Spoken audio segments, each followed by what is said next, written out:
शाह और हूर का झगड़ा हो गया था। बहुत सारी लड़ाई और गाल गलौज के बाद शाह ने इसे मिलने का कहा, जिस पे वो इनकार नहीं कर पाई थी, क्योंकि वो दुनिया का आखिरी लड़का जो था वो बगैर मुंह धोए ही घर से निकल आई थी। मगर हर कोई इसे मुड़ मुड़ कर देख रहा था। वो थी ही इतनी हसीन।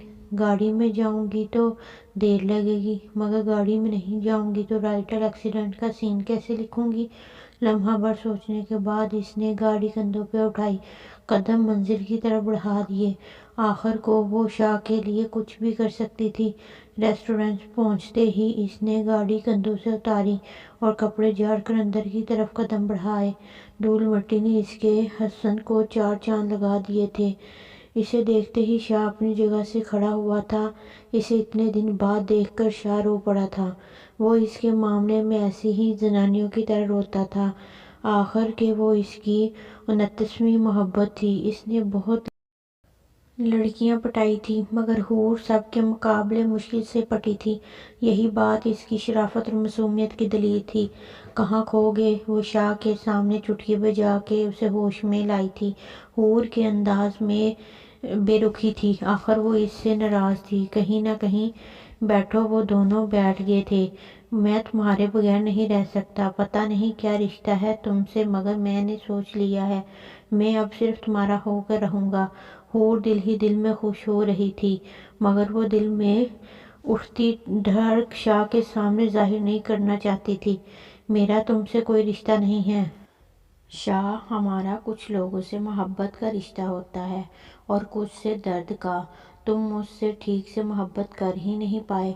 तुम्हें तो दर्द देना भी नहीं आया, वरना मैं तुम्हें कभी भूल नहीं पाती। दर्द देने वाले को तो इंसान भूल ही नहीं पाता।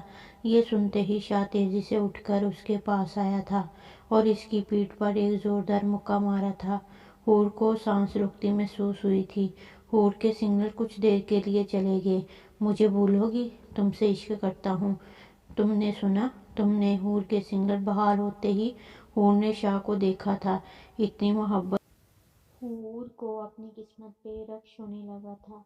शाह इसकी तरफ से कोई जवाब ना मिलने पर इसे उठाकर सड़क तक लाया था। इसे सड़क पे उल्टा लटाकर ड्राइविंग सीट संभाली थी। मेरे इश्क पे आज तुम्हें यकीन आ जाएगा, हूर वो आंसू साफ करते हुए बड़बड़ाया था, और इसके साथ ही हूर के ऊपर से गाड़ी गुजार दी थी।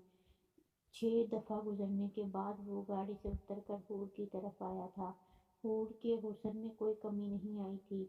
इसने हूर की तरफ देख के सोचा था जो बहुत थोड़ी सी बच गई थी। कितना इत्मीनान था। हूर के चेहरे पर कितनी मुतमईन लेटी हुई थी। वो हूर शाह के पुकारने पे आंखें खोली थी। मैं तुम्हारे बगैर नहीं रह सकता। हूर शाह के इस इजहार पर हूर हैरान रह गई थी। कितनी लड़कियां थी दुनिया में, मगर शाह की गाड़ी के नीचे आने का इजाज़ सिर्फ इसे मिला था। हूर को गरूर होने लगा था। वो शाह का हाथ थामने लगी थी। इसे अदराक हुआ इसके हाथ और पांव टूट चुके हैं, मगर इसे दुख नहीं हुआ। मोहब्बत में इतनी कुर्बानी तो देनी ही पड़ती है ना। शाह, मुझे तुम्हारे इश्क पे पूरा भरोसा है। जहाँ चाहे मुझे ले जाओ। मैं तुम्हारे साथ गाड़ी की डिक्की में भी गुजारा कर लूँगी। मैं सारी ज़िंदगी चाय पापे खा भी लूँगी, तुम्हारे साथ रहूँगी। बस मुझे ले जाओ कहीं। शाह को लगा था इसका कोई गुनाह इसके काम आ चुका है। आखिर को इसने इतने गुनाह किए थे। खुशी से आंसू साफ करते वो उठा था और हूर को थैली में डाल के थैली उठाने नई दुनिया बसाने निकल पड़ा था। थैली के अंदर से हूर ने शाह के चेहरे को मोहब्बत से देखा था। इनकी मोहब्बत अमर हो गई थी। इसने भी शाह को माफ़ कर दिया था, क्योंकि वो नावल की हीरोइन जो थी। अगर स्टोरी अच्छी लगी तो चैनल को लाइक और सब्सक्राइब कर दें।